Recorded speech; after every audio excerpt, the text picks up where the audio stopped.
significant role in reference to the Holocaust, as well as some of the things. For example, I think you've mentioned a lot about Anne Frank and some of the other individuals who were important in terms of the Holocaust. And so let's do it from that perspective. All right, so if you're just tuning in the last segment that we just finished, I basically talked about who Oskar Schindler was. He was a Nazi, and he did save thousands of Jews by pulling them into his labor camp where they didn't really do labor. They made bullets, which were really bullets that Oskar bought with the money that he gained from various things. But basically, he bought these bullets, you know, sold them off thinking that they were Jewish made, but really they weren't. They were made somewhere out of the country, I believe. But basically, when the war was over, you know, Schindler, he at first fled the country thinking that he was going to be charged and killed for crimes against humanity. But he wasn't. And so he then came to New York where he stayed with relatives. You know, a lot of people that he saved would send in fruit baskets, gifts, and foods, and that's what he lived off of, considering the fact that he was poor.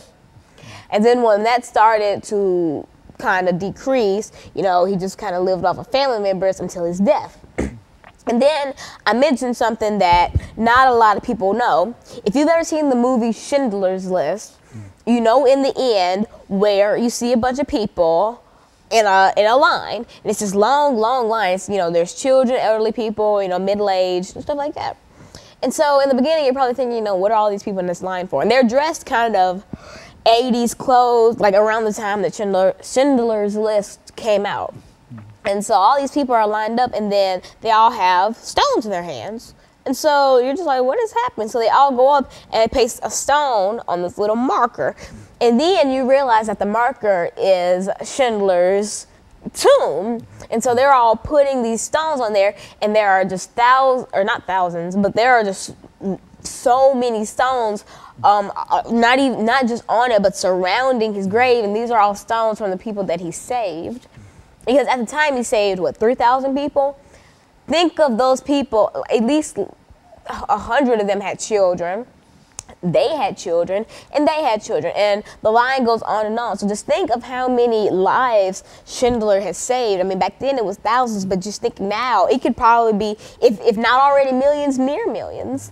And he just did so many great things for so many people, and you can't repay someone for saving your life. You know, you're in this thing called the life debt.